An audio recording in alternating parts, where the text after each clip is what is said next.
Bom dia, irmãs, irmãos. Vamos fazer uma oração para a gente iniciar a nossa aula. Senhor Deus, obrigado, Pai, por podermos congregar esse dia que o Senhor nos permite, de termos esse dia de folga e podermos congregar. Mais importante é podermos estar juntos, adorando o Senhor, contemplando as belezas da Tua santidade e especialmente também recebendo de Ti, Senhor, toda a direção, todo alimento espiritual, que é a Tua palavra, que vai nos levar para a vida eterna.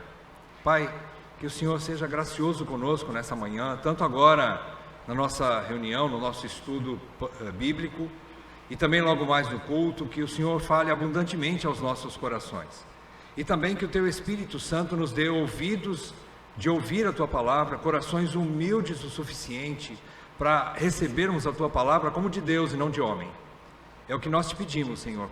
Guarda-nos nesse local, guarda aqueles que estão a caminho daqui também, Senhor, e que assim possamos ter um dia de paz e de edificação na Tua presença. É o que eu te peço em nome de Jesus. Amém, Pai. Amém. Irmãos, nós vamos dar continuidade então ao nosso estudo das qualificações para presbíteros e diáconos. Nós vimos na última aula, nas últimas aulas, alguma coisa a respeito de presbítero sobre domínio de si mesmo e de sua casa. Vocês se lembram, nós estudamos o versículo do capítulo 3 de 1 Timóteo, vimos os versículos de 3 a 5, 3 a 5, que fala não dado ao vinho, ou seja, alguém que tenha temperança, tenha domínio próprio no sentido de controlar os seus desejos e evitar vícios, não violento, porém cordato, inimigo de contendas. Seria alguém que domina a sua ira, as suas reações, alguém que tem esse domínio próprio também, nesse sentido, de dominar-se a si mesmo. Não avarento é um outro tipo de domínio próprio também, no sentido de dominar para não se deixar envolver pelo fascínio das riquezas, o perigo da ganância, de querer ganhar sempre. E, por último, nós vimos que governe bem a própria casa. Aí já é o domínio de sua casa, ele tem que governar bem o seu lar. Nós aprendemos que o oficial da igreja deve demonstrar domínio próprio e tenha uma família estável. Nós nunca dissemos aqui que tanto o oficial quanto a sua família devem ser perfeitos. Nunca dissemos. Porém, ele busca constantemente a perfeição. Ele busca, vai cair de vez em quando, mas ele vai levantar pelo arrependimento, por um coração humilde e vai continuar. Vimos também que o lar é o laboratório do homem de Deus. A sua família expressa já fruto do seu trabalho como homem, como líder. Sua família expressa a sua liderança. Se a sua mulher é submissa, seus filhos são submissos, se ele traz a casa em ordem, e depois nós vamos ver hoje mais alguns aspectos sobre esse domínio da sua própria casa, e agora falando também para os de fora, mas a gente vai perceber que é também um sinal de que ele, trabalhando dentro da sua casa, ele está focando no lugar certo. O seu primeiro ministério é o seu lar, e antes do lar, falando de filhos, é o seu casamento. Por isso que ele começa a lista lá dizendo marido de uma só mulher. Começa dentro do casamento e depois se envolve a família toda. Bem, hoje nós vamos ver 1 Timóteo 3, 6 e 7, que vai falar sobre não neófito e que tenha bom testemunho dos de fora. Leiam comigo, abram suas Bíblias, 1 Timóteo 3, 6 e 7. Diz assim: não seja neófito, para não suceder que se ensoberbeça e incorra na condenação do diabo. Versículo 7. Pelo contrário, é necessário que ele tenha bom testemunho dos de fora, a fim de não cair no opróbrio e no laço do diabo. Então percebam, essas últimas qualificações, elas estão interligadas. Você percebe isso? Não neófito, mas bom testemunho dos de fora da igreja. Parece que Paulo quer dizer, não é que é uma única qualificação, são duas na verdade, mas elas estão interligadas. Paulo coloca de uma forma que, se você perceber em algumas versões bíblicas, essas qualificações estão interligadas. Há uma partícula no comecinho do versículo 7, não em todas as versões bíblicas, mas em algumas versões você encontra, por exemplo, na Ara, está escrito, depois que termina o versículo 6, no comecinho do 7 está pelo contrário, ou seja, o que ele falou a respeito de não neófito, agora ele vai falar um pouco mais a respeito de não neófito com relação aos de fora. Está ligado, né? Lembra aquela história? Está ligado, estão interligadas, né? É necessário também, como você percebe em outra versão, quando termina o versículo 6, tem uma outra versão bíblica, eu não me lembro se é a NAA, mas ele fala, é necessário também, ou seja, está vinculando com não neófito. E outras versões também diz, convém também, ou seja, mais uma vez vincula não neófito com bom testemunho, ok? Então vamos lá. Primeiro, falando sobre não neófito, o que significa neófito nas escrituras? No original grego, a palavra neófitos, ela é uma junção de dois termos gregos, neo, que significa novo, e phytos, planta, né? Ou plantado, como que brotando, é um recém-nascido, um novato. Então, neófito quer dizer como se fosse uma planta nova, um broto. Não no sentido de ser um cara bonitão, um broto. Antigamente se falava um broto, né? Hoje não usa mais esse termo, né? Hoje é o cara, né? Tipo assim, Samuel, né? O cara, né? Pensa num cara bonito. É um broto. Mas assim, mais ou menos nesses aspectos. Não é isso. Seria alguém novato. Seria alguém recém-plantado. Agora, recém-plantado aonde? Aqui significa alguém recém-plantado na igreja, ou um novo convertido. É isso que Paulo quer dizer. É inexperiente na fé cristã. Inexperiente na fé cristã. Paulo completa isso. O Espírito Santo usa Paulo para completar essa ideia, esse raciocínio, né? Então não tem muito a ver com sua idade cronológica. Agora, convenhamos, uma pessoa extremamente novinha, né? É lógico que vai ter menos experiência para me ensinar do que uma pessoa um pouco mais madura, mas não é empecilho a pessoa ser nova. Você não pode determinar uma idade mínima para ser presbítero, por exemplo, né? Nós não vemos isso, e você vai ver daqui a pouco quando Paulo fala a Timóteo. O próprio Timóteo era um rapaz, né? Então não é muito focado na idade cronológica, né? Não tem muito a ver com sua idade cronológica, e o perigo é a tendência do novato cair no pecado da soberba ou altivez de espírito, que ele diz que é a condenação. Vocês perceberam no final dos dois versículos, tanto o 6 como o 7, ele fala da condenação do diabo. Pode falar. Sim. Sim. Aham. Exatamente. A idade mínima, secularmente falando, a gente, como o Rodrigo lembrou, 18 anos apresenta uma certa maturidade. Ele já responde por si, não é? Com 18 anos, a pessoa já responde por si, né? Já é responsável civilmente falando, criminalmente falando, ele já é responsável. Ele matou alguém, ele vai preso. Se for menor de idade, já tem outros trâmites aí que eu não sei bem como é, não é o caso, tá? Mas o perigo do novato é cair nesse pecado da soberba e altivez de espírito. Um novato, eu vou contar um pouquinho do meu testemunho. Já falei para vocês que eu não gosto de dar muito testemunho, mas às vezes é necessário para a gente poder se situar na questão. Quando eu me converti, eu fui apaixonado pelo estudo bíblico, sempre fui apaixonado pelo estudo bíblico. E logo nos primeiros meses depois de conversão, eu cheguei nos meus presbíteros, nos meus mestres, e falava para eles: irmão, eu posso pregar? Eu posso pregar? Então chegou um dia, talvez menos de um ano de convertido, me permitiram pregar. E eu me lembro que na primeira pregação, eu fiquei muito feliz quando me permitiram. Havia um irmão aqui chamado irmão Orlando, aqui na comunidade, um homem sábio, um mestre da palavra, ele pregava sobre o tabernáculo em detalhes, e mostrava Cristo no tabernáculo.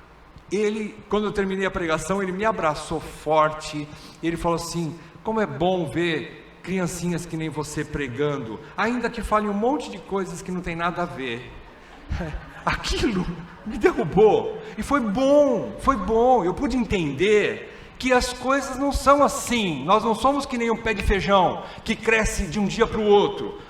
Dizem que os crentes são como árvores frondosas, que demoram anos primeiro para criar raízes para baixo, uma vida oculta, raízes para depois subir para cima e se servir à humanidade, não é? Então primeiro cria raízes profundas, e isso leva um certo tempo, não é? Então essa questão da soberba, eu saí de lá soberbo, e o irmão me quebrou a minha soberba, graças a Deus por homens como esses que sabem nos ensinar o caminho, né, da humildade, não é?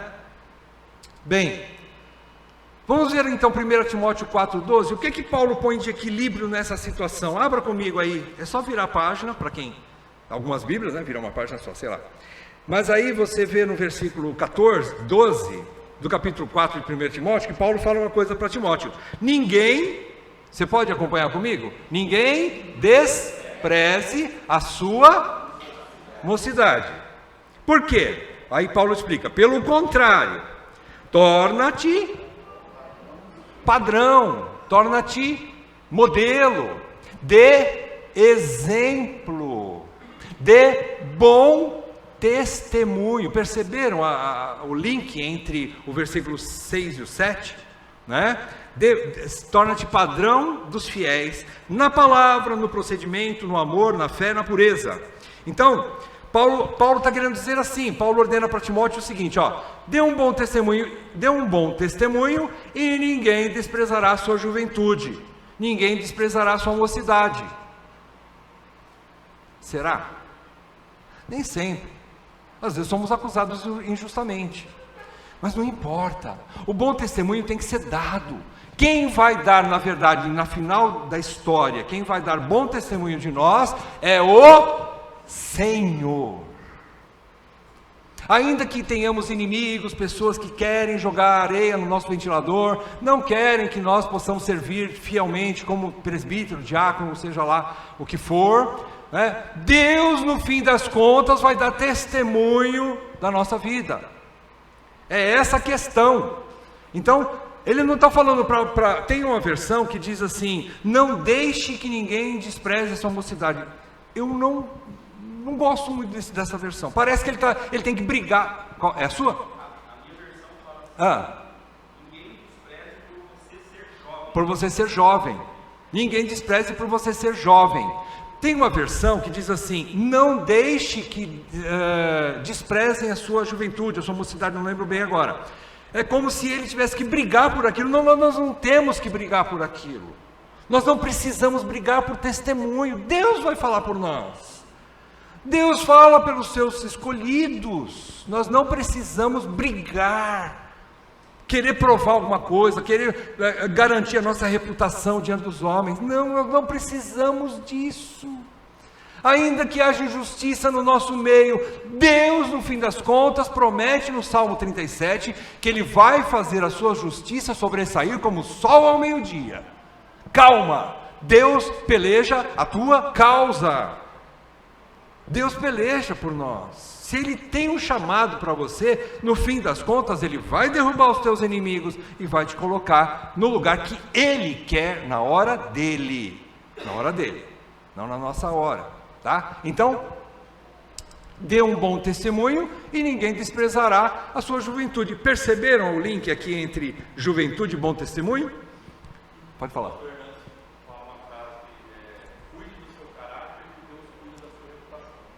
Perfeito. Olha só que frase do Hernandes Dias Lopes: cuide do seu caráter, que Deus cuidará da sua reputação. Perfeito. Então Timóteo tinha que ter um cuidado, sim. Olha, torna-te padrão, Paulo fala, né, no versículo 12, capítulo 4. Torna-te padrão dos fiéis, ou seja, dentre os da sua igreja que você pastoreia, apesar da sua juventude, seja modelo. Padrão quer dizer, seja modelo de um homem de Deus. Mostre para os irmãos como é que você vive na fé, né, seu procedimento, na palavra, no procedimento, no amor, na fé, na pureza. Então, torna-te padrão, ok? Bem, correndo um pouquinho, falando sobre neófito, deu para entender o que é neófito? Neófito não é uma pessoa nova na idade, mas é novo convertido. Este não é qualificado para ser um presbítero. Recém-convertido ainda não é qualificado. Nós não temos como dizer assim, cronologicamente, quantos anos de igreja então tem que ter? A gente não tem muita ideia disso. Acreditamos que a partir de uns 2 anos a pessoa já tem boa noção do que poder servir o Senhor dentro da igreja, não é? Até porque nós cremos no ministério plural, que aquele novato vai aprender com os mais velhos. Isso é útil para a igreja.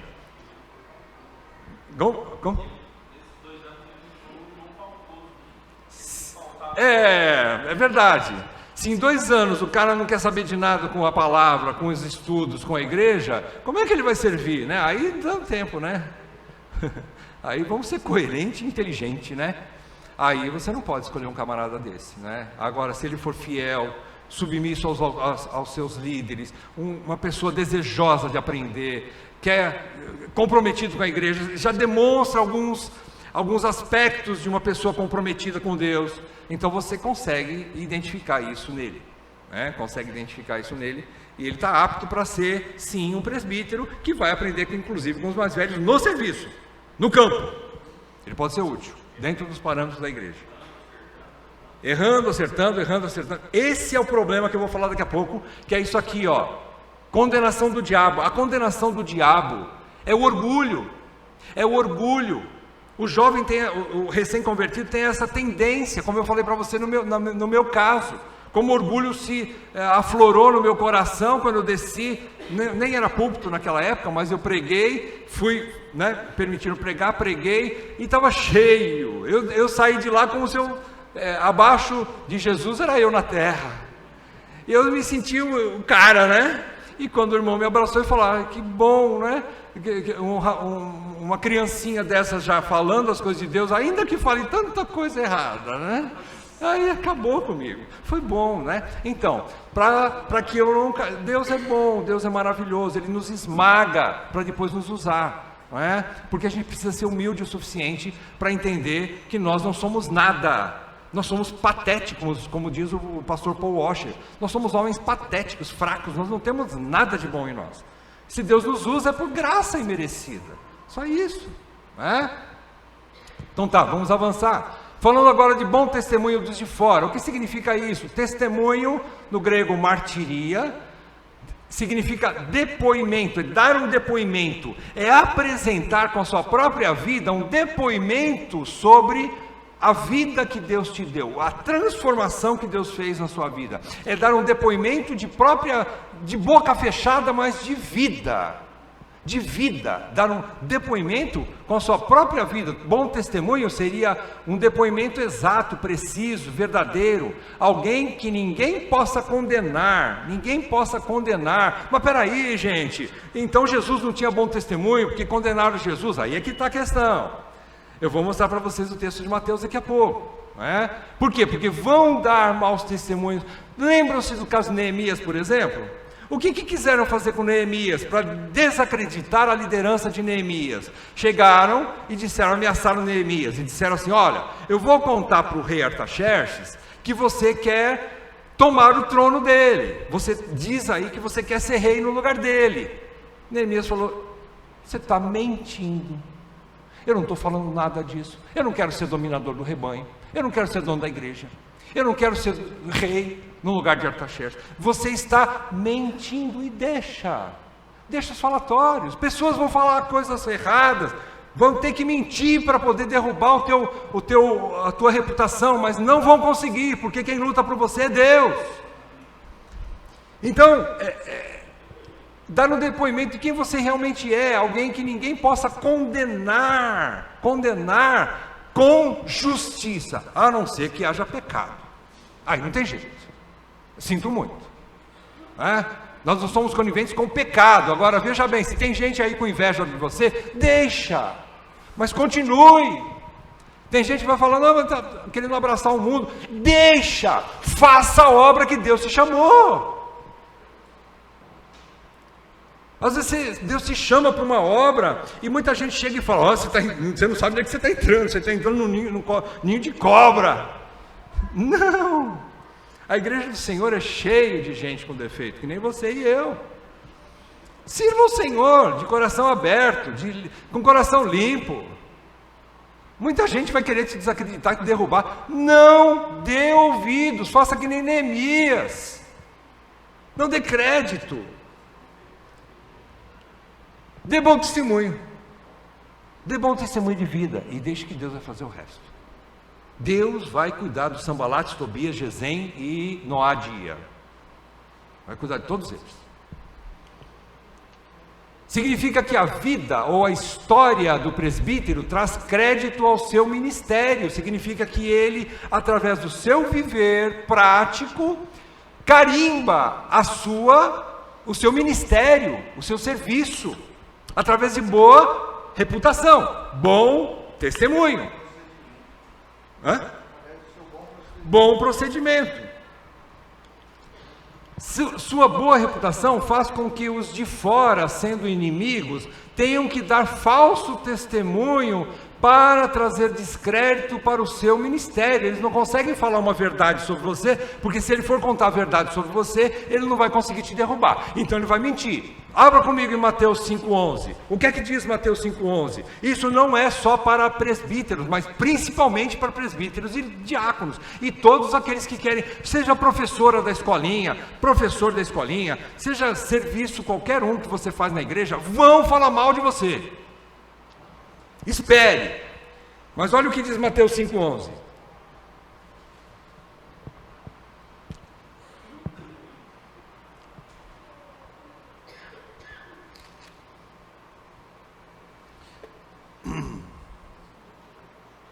Bem-aventurados sois quando por minha causa, ou seja, você está me servindo por minha causa, Jesus está fazendo assim, por causa do seu relacionamento comigo, por causa da sua vida que você tem comigo, e por causa do teu serviço que eu te chamei para você servir, por minha causa, o que é que vai acontecer? Por minha causa vos injuriarem e vos perseguirem e, mentindo, disserem todo mal contra vós. Pula para o versículo 12 também. Regozijai-vos e exultai.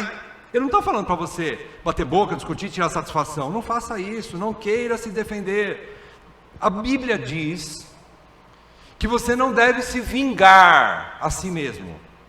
Mas o Senhor disse: a mim pertence a vingança, eu é que retribuirei, diz o Senhor. Deixa para Deus, não vai discutir, não vai querer tirar satisfação, não vai querer limpar sua barra, você vai só se sujar mais ainda. Sabe quando a meleca está num canto? Deixa ela lá, é melhor você não sujar a tua mão, porque se você for mexer na meleca, você vai feder. Você vai feder, não mexa. Então, Jesus está dizendo: regozijai-vos e exultai, porque é grande o vosso galardão nos céus, pois assim perseguiram quem? Os profetas que vieram antes de vós, os líderes religiosos que vieram antes de vocês. Antes dos líderes apóstolos, e depois dos apóstolos, os presbíteros, lá atrás, contra os profetas, se levantou muita gente falando mal deles, matando esses homens. Então normal, irmão, normal. Você quer ser presbítero e diácono, você vai ser perseguido. Tua família vai ser perseguida. Vai ter gente que vai falar mal de você. Não tem coragem de falar na frente, vai falar por trás. Tenha essa consciência. Não adianta você achar que é um servicinho bacana, tipo assim, home office, né? Ninguém te atormenta lá na sua casa. Não existe esse tipo de serviço na igreja. Todo mundo que quer viver piedosamente e coloca o seu nome para ser um líder ou uma mulher que quer servir ao Senhor, será perseguido. Será perseguido. Porque o inimigo não quer que a igreja seja edificada. A coisa é simples. O reino das trevas vai gemer quando um homem ou uma mulher se levanta para o serviço. Porque sabe que é mais um comandante para o grande exército de Cristo. E o inimigo vai ser furioso para te perseguir. Mas Jesus diz: exultai e regozijai-vos, porque é grande o vosso galardão. Aonde? Aqui? Não.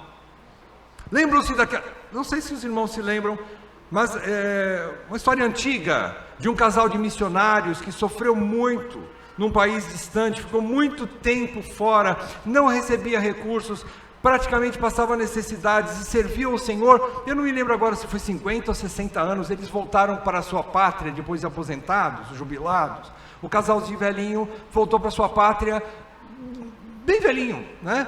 E voltou para a pátria, e no mesmo voo que eles chegaram na sua pátria, havia um time de futebol. E quando eles desceram do avião, havia uma comitiva gigante para receber os atletas, né? O time de futebol, todo mundo com fogos de artifício, e bandeira, e cantando hino, e tocando, e jubilando, e adorando aqueles atletas heróis, né? E eles olharam para o lado deles, não tinha ninguém para recebê-los. Ninguém.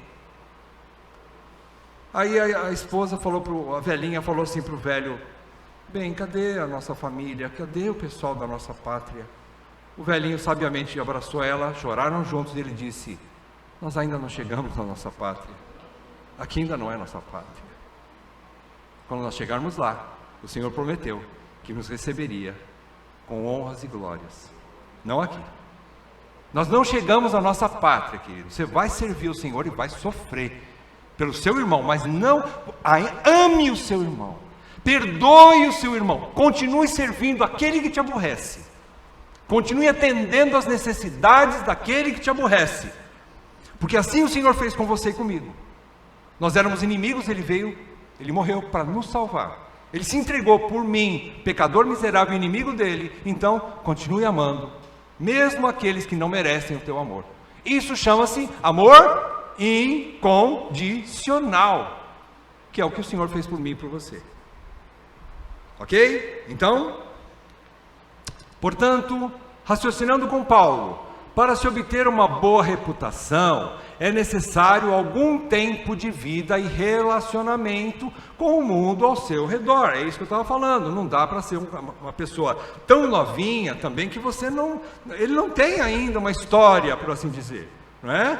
Ele tem que ter alguma coisa, uma postura, alguma coisa que você perceba nele algumas atitudes, né? Você tem alguma noção de quem é, qual é a reputação dele, né? Então você tem que ter um mínimo aí para poder ter ele ter esse crédito, né? Uma boa reputação, né? Isso seria construir sua história. E um novato não tem esse histórico que possa lhe conceder credibilidade e confiabilidade. Então, é uma pessoa que está na igreja por algum tempo, e por esse tempo dentro da igreja, as pessoas já começam a ver alguma coisa nele. Uma pessoa séria, uma pessoa que pede perdão, uma pessoa que não é rabugento, não é crítico, não é uma pessoa totalmente alheia à igreja, ou por outro lado também não é uma pessoa que não se doa para a igreja. Ele já tem algum histórico de entrega, de querer servir, de querer se entregar pelos irmãos. Alguma coisa você já percebe nele, já tem um pouco de história, precisa ter. Como que nós vamos escolher alguém para um cargo tão importante, se ele não tem uma história ainda? Não dá, precisa ter essa cautela. Paulo chama essa cautela, né? O que significa, aliás, boa reputação envolve algumas coisas que eu pude listar aqui. O que boa reputação envolve? Primeiro, bom relacionamento com vizinhos, familiares, amigos e companheiros de trabalho incrédulos. Isso é os de fora, não é só os da igreja, né? Há casos, né, que a gente conhece, que na igreja aqui a pessoa é um anjinho, só falta a asa. Mas lá no trabalho dele, ele é um anjinho do outro lado, né? Um anjo caído, né? Com tridente e tudo, para espetar os outros. Na casa ele é um déspota com a esposa, com os filhos e também no trabalho. Um mau patrão, né? Então, ele tem bons relacionamentos com essas pessoas, né? Submissão às autoridades civis, ele entende que ele tem que se submeter às autoridades civis. Nós já estudamos sobre isso. É claro que se alguma lei te levar a ter que tomar uma decisão entre Cristo e o seu presidente da república, você tem que ficar com Cristo. Você tem que ficar com o Senhor. Mais importa obedecer a Deus do que aos homens. Existe esse limite, mas aí não é desculpa para você deixar de pagar impostos, não é desculpa para você não obedecer às leis de trânsito, não é desculpa para isso, né? Você tem que obedecer às autoridades civis. Também, boa reputação envolve honestidade em seus negócios seculares, Se você abrir, depois vou mencionar, o Salmo 15 fala do cidadão dos céus. Como é que o cidadão dos céus se comporta? Ele se comporta assim, ele faz um negócio com a pessoa. O Salmo 15 fala sobre isso. Ele dá o nome dele ali para faz um negócio. Ele percebe no meio do caminho que aquele negócio lá vai dar problema, e ele volta atrás. Não, o cidadão dos céus diz assim: aquele que mesmo com dano próprio, não se retrata. Ele deu o nome dele, ele deu um fio de bigode. Olha, eu estou aqui para isso, e depois ele, não, peraí, eu acho que não vai dar certo, vou ficar no preju e tal. Se ele deu o nome, a Bíblia diz ali que ele percebeu que vai dar prejuízo, mas ele não volta atrás, ele não se retrata. Ou seja, ele é um homem com H maiúsculo, não é? É um homem com H maiúsculo, ok? Então, ele tem honestidade em seus negócios seculares, ele não se envolve, ele não bota a mão em cumbuca, como diziam os antigos, né? Ele sabe que fazer sociedade com algumas pessoas só vai dar problema, e vai manchar a sua reputação, porque uma vez sócio, você está respondendo pelo mesmo negócio. Você está assinando um contrato sendo com uma pessoa desonesta. E se você tem esse tipo de sociedade, caia fora. Porque o lucro que você vai ganhar ali pode não compensar o lucro do teu nome. Porque a Bíblia diz que mais vale o bom nome do que as muitas riquezas. Então, cuidado com os negócios. Regularidade nos pagamentos de suas contas. Vez por outra, falta dinheiro para pagar a conta? Pode acontecer? Pode. Às vezes a esposa fica doente, o filho fica doente, você gasta mais do que podia, e você às vezes atrasa a conta de luz, mas é uma causa justa. Pensem na causa. Por quê? Agora, eu não posso deixar de pagar uma conta, ou pagar minha dívida com uma pessoa, com o irmão, com o banco, e sair para viajar, né? Aí a pessoa me vê lá na praia, e eu devendo aqui para ele.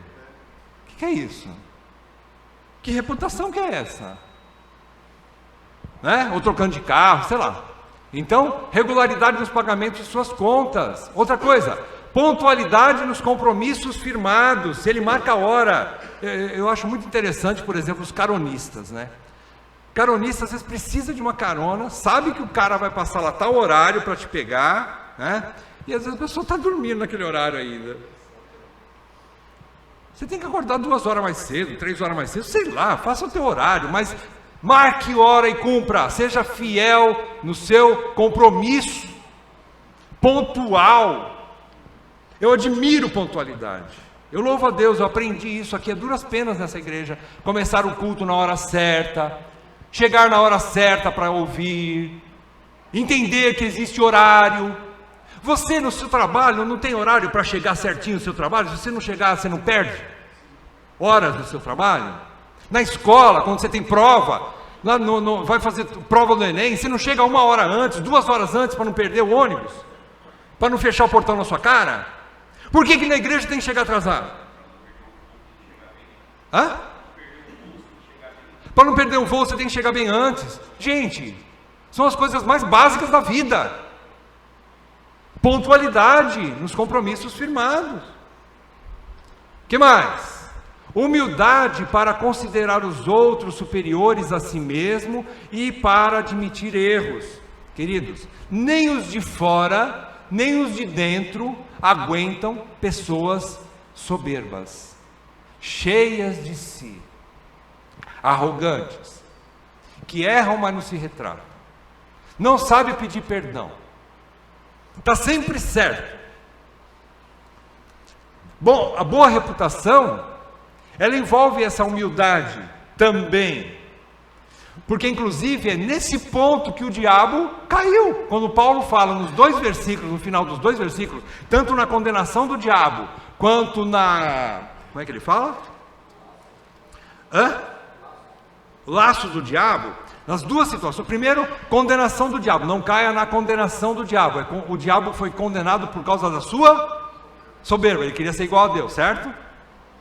E no laço do diabo, já é o diabo caído, já, claro, o diabo tentando te pegar, então ele caiu e quer te levar junto, ele caiu e quer te levar junto. Então, o que nos salva? Um coração humilde, um coração que não se ensoberbece, que sabe pedir perdão, que reconhece que ele não é o último biscoito do pacote, como dizem, né? É o último biscoito do pacote. Sem mim ou sem eu? Agora até me confundi no português. Sem mim, né? Jesus. Voltar para o estudo, como é que é? Primário, né? Primário, né? Antigamente falava primário.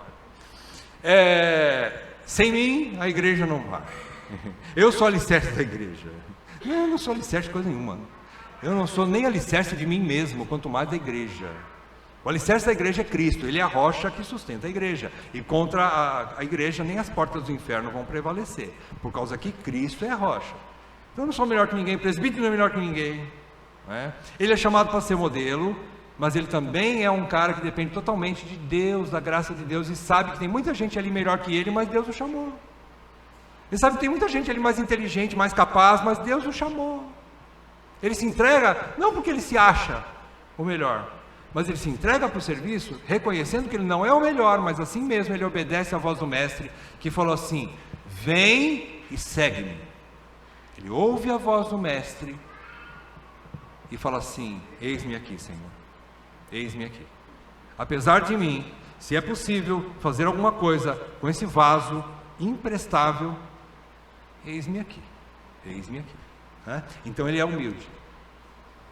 Eu queria que vocês pudessem ler em casa o Salmo 15, é isso que eu proponho para vocês, estudar em casa o Salmo 15, que vai falar sobre algumas características muito importantes de um líder, de um bom rei, de um cidadão dos céus, Salmo 15, ok? Então vamos lá, concluindo.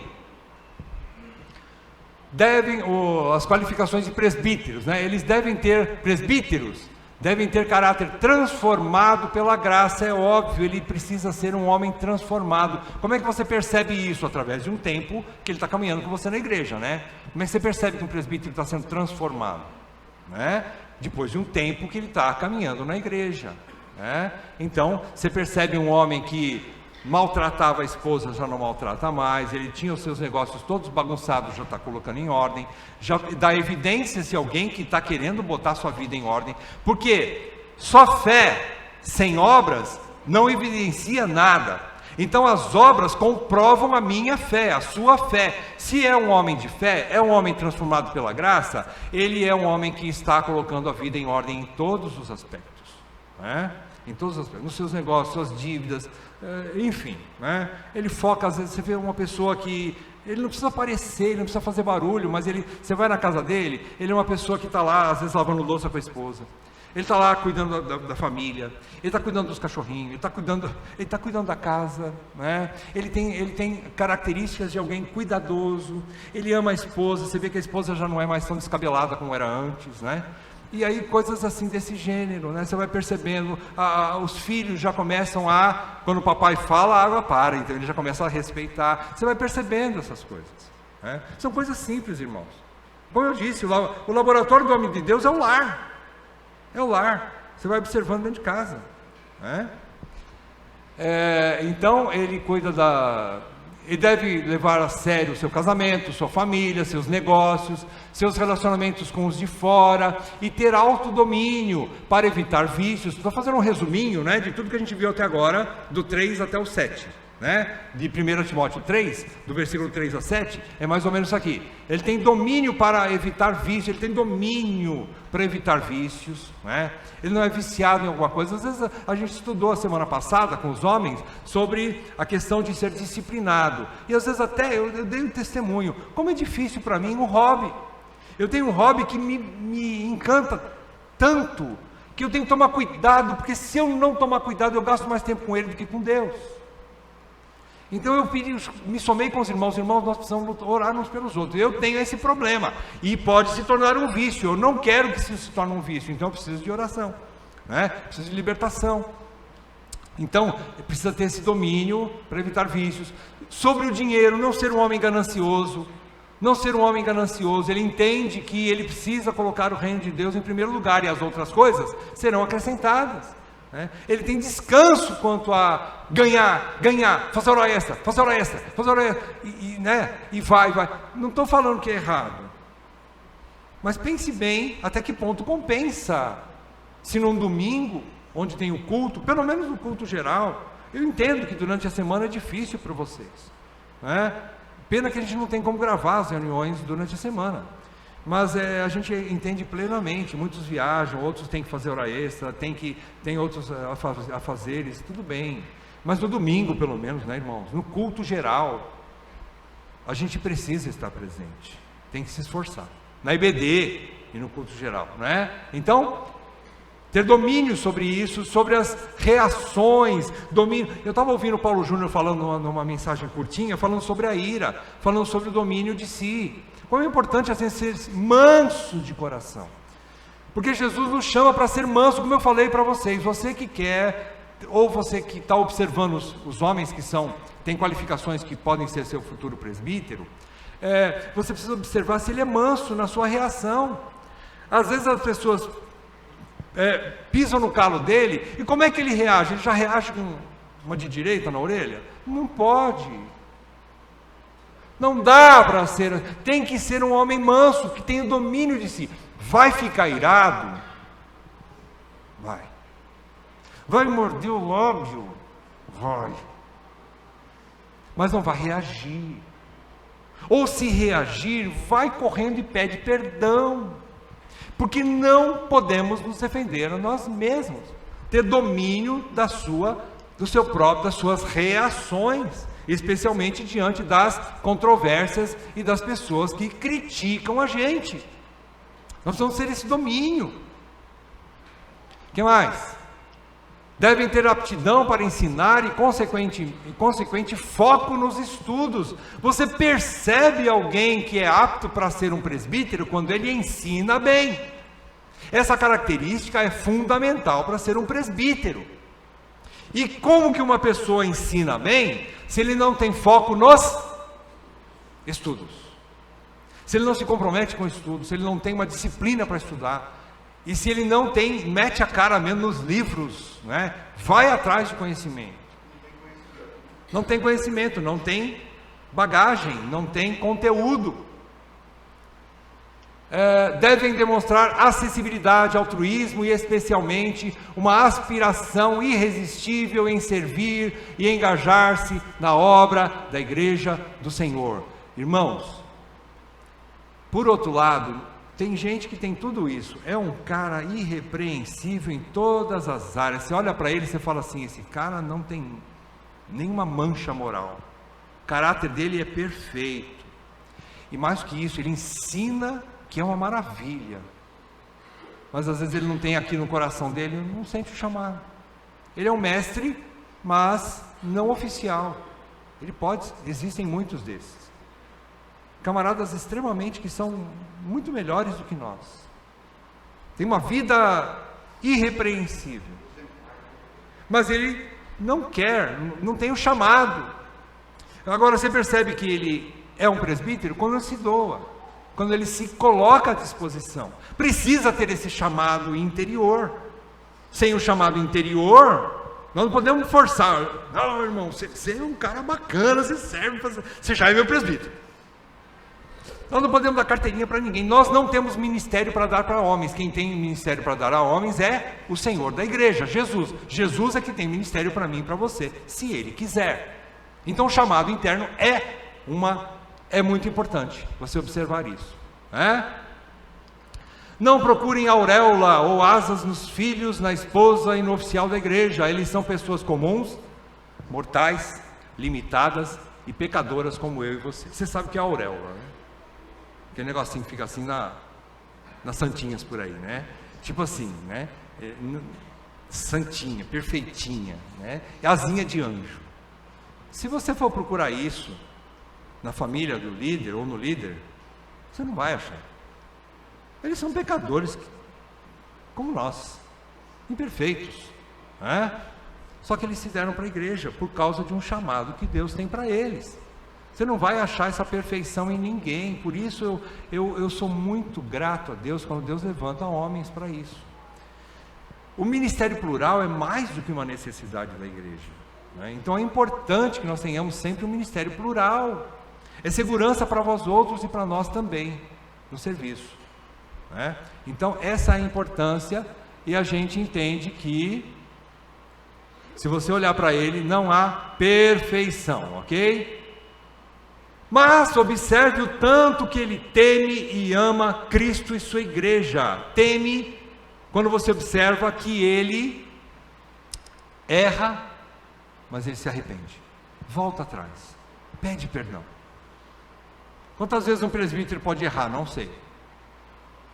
Eu temo falar sobre isso, porque o tanto que 70 vezes 7, se pode aplicar, eu fico mais tranquilo, né? Eu sei que para quem mais é dado, mais é cobrado, eu sei disso, né? Agora, é importante a gente entender que o homem que teme ao Senhor, primeiro, ele não quer andar sozinho, ele precisa de Cristo orientando em tudo que ele faz. Segundo, ele precisa de companheiros fiéis de caminhada, porque ele sabe que sozinho ele só faz caca, sozinho ele só faz coisa errada. Ele precisa de gente do lado dele para ajudá-lo a tomar as decisões, para encaminhar a igreja. A Bíblia sempre disse ministério plural. Quando Paulo fala para Tito lá, vai pôr em ordem as igrejas de Creta, e a primeira coisa que ele fala, estabelecendo presbíteros. Como é que põe em ordem uma igreja? Estabelecendo presbíteros. Não tem jeito de ter uma igreja saudável se não tiver um ministério plural, sempre plural, presbíteros, diáconos, sempre. A igreja saudável tem muitos líderes, precisa de muitos líderes. Então, se ele teme e se ele ama Cristo e sua igreja, se ele está envolvido com Cristo e sua igreja, se ele teme, se ele se arrepende, se ele é um homem que está quebrantado, um homem que está sendo transformado, que permite Deus tratá-lo, amansá-lo, domá-lo, né? Trazer ele nas rédeas do Senhor. Esse é o homem que Deus chama. Se ele está assim, você percebe isso, irmão? Você percebe, E se ele ama a sua igreja, se ele se coloca à disposição da igreja, o que mais? Perceba se é humilde o suficiente para se arrepender. Mais uma vez, repetir, não sei se foi a terceira, quarta ou quinta vez, não interessa, eu vou falar mais uma vez. O homem que é orgulhoso não presta para nenhum serviço, porque se ele não entender que ele vai errar vez por outra, e ele tem que...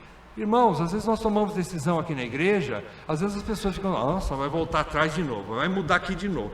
Irmãos, a gente está observando ali, tentando nos adequar conforme a demanda da igreja, a coisa muda constantemente, a nuvem muda, o Espírito Santo nos conduz a outras decisões, e por vezes a gente é obrigado a mudar. Crente orgulhoso é uma contradição, diz o Rock, exatamente, não existe crente orgulhoso. Então, o crente humilde é aquele que se arrepende, olha, eu tomei uma decisão, foi errada, eu falei alguma coisa aqui de púlpito, me perdoem, enfim, ele se arrepende, e isso é importante para a igreja, ok? Vamos terminar, olha o que João Calvino disse, ele não pode estar, falando do presbítero, tá? Ele não pode estar marcado por nenhuma infâmia que enfraqueceria sua autoridade. Não há ninguém entre os homens que esteja livre de todo defeito. Olha, até Calvino já sabia disso.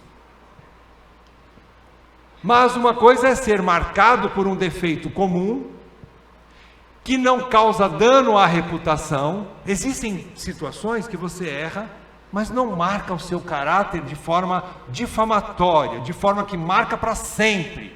Tipo cair em adultério. Quando um líder de uma igreja cai em adultério, é como se dizem, a xícara foi quebrada a ponto de não servir mais para nada. Você pode até colar a alça da xícara, mas ela não vai ser mais confiável. Não é? Então tem esse problema. Problema sério, uma situação que mancha, que não causa dano à reputação. Porque são encontrados em homens de excelência. E outra coisa bem diferente é ter um nome deplorável ou estar manchado por alguma baixeza, que é a condenação e laço do diabo. Então, portanto, para que um bispo não fique sem autoridade, Paulo impõe que seja selecionado alguém que tenha uma boa e honrosa reputação e que não possa ser acusado de nenhum defeito fora do comum. Existem defeitos que são comuns, todo homem é defeituoso, mas não pode manchar o caráter dele de forma definitiva, ou de alguma forma que ele se torna questionável, né? Não mais confiável. Bom, pecados graves, é isso que Calvino está falando, e é o que nós entendemos no estudo, ok? Então, não é porque você não se considera perfeito que você está desqualificado, não, pelo contrário, todos nós estamos sendo trabalhados por Deus para sermos irrepreensíveis, né? Mas não chegamos a lugar nenhum ainda, ok? Vamos orar? Ó Deus, obrigado pela Tua palavra, Senhor, obrigado por esses ensinamentos e que essas verdades estejam sendo inculcadas no coração de cada membro da igreja, para que todos tenham discernimento, Senhor, nesse momento tão importante da vida da igreja, onde nós vamos estabelecer um novo ministério. E eu também te peço que o Senhor continue trabalhando nos corações de todos os meus irmãos e levante mais homens, obreiros, que nós precisamos de muita gente para trabalhar. Ó Deus, nós pedimos isso ao Senhor em nome de Jesus. Amém, Pai. Amém.